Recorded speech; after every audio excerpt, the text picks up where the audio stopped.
Saving the world? Tired. Ruling the universe? Wired. New mask, same task. So let's talk about the mask, the task, and 3 ways that it could be possible for a former Iron Man to return as Dr. Doom in Avengers Doomsday.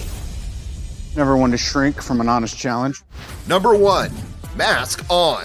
First, some comic book backstory. Before he got his doctorate in evilology, Victor Von Doom was merely a brilliant college student designing a machine to speak with his dearly departed mother, a witch named Cynthia Von Doom. But his ghost communicator blows up in his face, literally, and Doom gets the help of Tibetan monks to create his signature suit of armor. But Doom puts the mask on before the metal cools, and it permanently fuses with the skin of his face.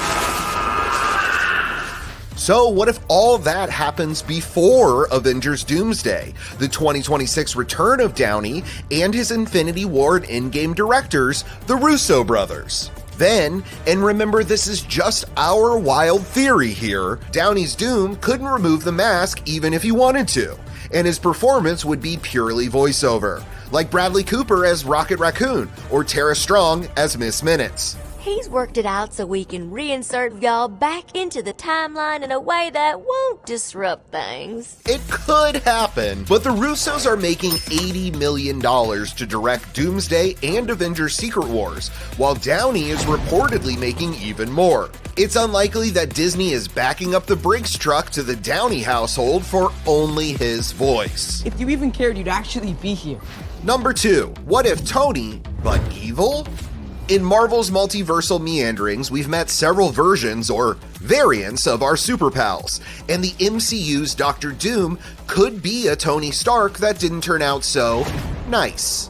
In 2003's Exiles number 23, Stark is born without empathy, and his Iron Man aspirations are purely megalomaniacal. He allows Doom to attack New York to justify taking over Earth as its ruler. If we can't accept limitations, we're boundaryless. We're no better than the bad guys.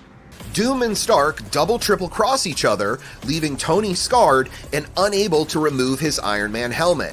And when Doom dies, Tony adds Vic's signature green cloak atop his suit to become Iron Monarch, until the Invisible Woman takes him down. Or there's Iron Maniac, a traumatized extremist variant of Tony Stark in a Doom-esque metal suit, who clashes with Mr. Fantastic while casting his morals aside to warn Earth about a coming Skrull threat. Regardless of how he turns to the dark side and becomes Doom, Stark will eventually have to tango with his old rivals, Reed Richards and the Fantastic Four, who just so happen to be Doom's arch enemies as well. So no matter what, Tony and Vic have an enemy in common.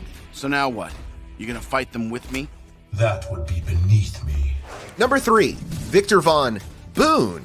But why are Doom and Richards rivals? It goes back to college and Doom's ghost communicator, which Doom blames Reed and his fantastic friends for sabotaging, causing his disfigurement and expulsion from school. And there's a what-if comic book storyline where instead of Reed, Tony Stark is Victor's roommate. He swaps bodies with Tony and uses the Stark fortune to build a weapons manufacturing empire and a green and gray suit of armor a la Dr. Doom. Meanwhile, Tony's brain and Victor's body opens Doom Industries and forges golden armor with a red cloak a la Iron Man. I'm the best.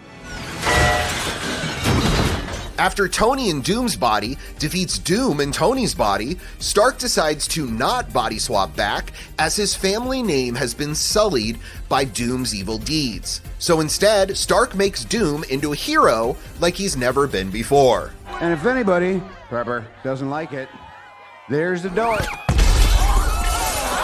Or there's a different storyline that takes place after Civil War II, where Stark ends up in a coma and Doom dons the Iron Man suit to carry on Tony's legacy out of respect for all the times he saved the planet. We won. All right, good job, guys. Or there's a good chance it's none of those theories, and Downey will do what Oscar winners like him do best. He'll play a new role. Call me